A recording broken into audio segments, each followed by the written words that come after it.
Mummy મારે school project માટે thermocol, Fevicol, tap બધું લાવવાનું છે તો મને 200 રૂપિયા દે ને. પ્રોજેક્ટના પૈસા? પણ તું મારી પાસે કેમ માંગે છો? તાર પપ્પાને કેને આપે? ઈ બહાર હશે જ તે. પપ્પા નથી, પપ્પાએ કીધું કે હું બહાર જાઉં છું તો એણે એમ કીધું કે તું મમ્મી પાસે લઈ લે. હા આપું હો પૈસા, ઊભો રે. અરે એનું હું કરવું?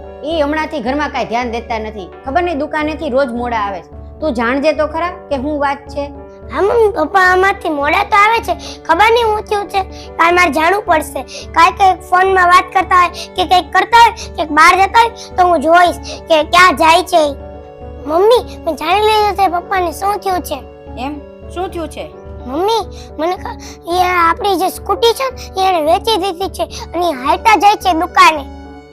કેમ હાલતા જાય છે? મને તો કાંઈ ખબર જ નથી વાતની. કેમ કે એને સ્કૂટી વેચી દીધી છે, આપણી જે ઓલી જૂની હતી નહીં. મને લાગે છે કે પપ્પાને કંઈક પૈસાની જરૂર કે તકલીફમાં હોય એવું લાગે છે તો જ તે સ્કૂટી વેચે.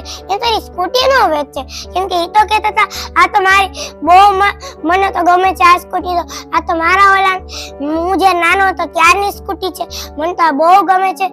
એ તો એમ કહેતા હતા તો એ વેચે ને સ્કૂટી, કઈ તકલીફમાં હશે.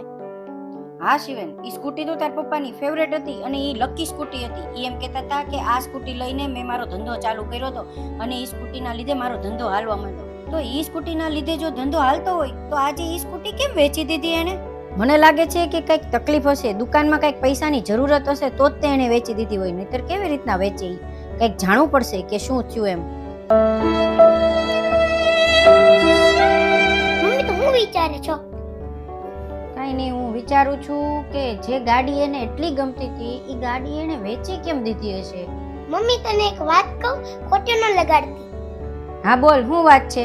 મમ્મી તું કે છે ને પપ્પાને કે ઘરમાં વસ્તુ ઘટે છે, પછી આ બધું કપડાં લાવવા છે, આ લાવું છે, તે લાવું છે, પૂછડું લાવું છે, ઢીકણું લાવું છે, કીધા કરે ને તો આખો દી શોપિંગમાં પૈસા ઉડાડે ને એટલે જ પપ્પાએ લાગે સ્કૂટી વેચી દીધી. કેમ કે એમાં પૈસા ખાલી થઈ ગયા હશે એ શોપિંગમાં, ઘરની વસ્તુમાં, પછી તારી બધી ખરીદીમાં. એટલે તું હું બોલે છો? એવું થોડી હોય, ઈ તો ઘરના ખર્ચા તો પૂરા કરવા જ પડે ને. એમાં ઘરના ખર્ચાને સ્કૂટીને કાંઈ ન લાગે. મમ્મી મેં પપ્પાને ફોનમાં કહેતા સાંભળ્યા કે આપણી પાસે દુકાન માટે જરાય રૂપિયા નથી અને માલ લેવા હતું આપણે હવે સ્કૂટી વેચવી પડશે અને પાસે એટલાય પૈસા નથી કે દુકાન માટે માલ લઈ શકે. એટલે એને સ્કૂટી વેચી અને દુકાનમાં માલ નખાયો છે. એટલે દુકાન હાલે એટલે પૈસા આવે અને તારો ઘરનો ખર્ચો અને તારું બધું જે મંગાવવાનું છે ને એ થઈ શકે. અને તું છે ને ખોટી વસ્તુ બગાડવા અને ખોટી વસ્તુ રાખવા આટું ન મંગાવ. તારા જે કામની હશે તું જે વાપરતી એવી જ તે વસ્તુ મંગાવજે અને આગળથી તું થોડાક પૈસા બચાવજે અને બધી જરૂરિયાત તારી પૂરી ન કરતી, થોડીક કરજે એટલે પપ્પાને કાંઈ પણ વેચવું ન પડે. નહીતર તો પપ્પાને આ પંખા, એસી બધું વેચવું પડશે. તે આ જે આપણે ઘરમાં ખડકાયેલું છે ને પંખા, એસી, કબાટ, બાણું બધું પપ્પાએ જે નખાયું છે ને એ તારા ચક્કરમાં જ નખાયું છે. તે આ બધી વસ્તુ મંગાવી હતી, એમાં જ તે પપ્પાના બધા પૈસા ખાલી થઈ ગયા છે.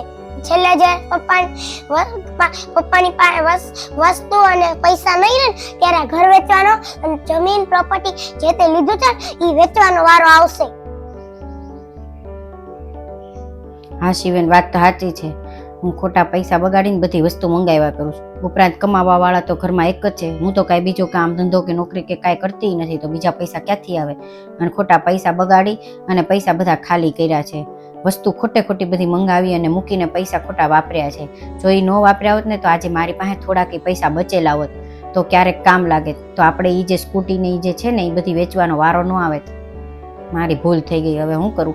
હવે એક કામ કરું, હવેથી છે ને હું આટલા બધા પૈસા નહીં બગાડું અને આટલા બધા પૈસા નહીં વાપરું અને બધી વસ્તુ નહીં મગાવું, જેથી કરીને પૈસા આપણે બચી શકે અને ભવિષ્યમાં આપણે એ જ પૈસાથી કામ લાગે. અને ભવિષ્યમાં આપણી દુકાન હશે ને તો દુકાનમાં ધંધો હાલશે ને તો આપણા ઘરમાં બધી વસ્તુ આવશે, તો આપણે ખાઈ શકશું અને રહી શકશું. નહીંતર બધી વસ્તુ ક્યાંથી આવશે? આજે મને મારી ભૂલ સમજાઈ ગઈ છે કે મેં ખોટા ખર્ચા કરી અને બધી વસ્તુ મંગાવી અને ખોટું બધું હવે વેચાવા માંડ્યું છે.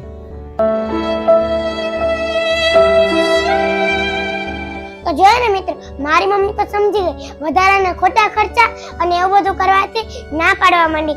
એટલે તમે પણ આવી વસ્તુ માટે ખોટા ખર્ચા ન કરતા અને મારી મમ્મીની જેમ પૈસા બચાવજો. અને મારી મમ્મી તો સમજી ગઈ છે એટલે તમે પણ સમજી જજો. અમારા વિડીયો હોય તો લાઈક કરજો, શેર કરજો, કમેન્ટ કરજો.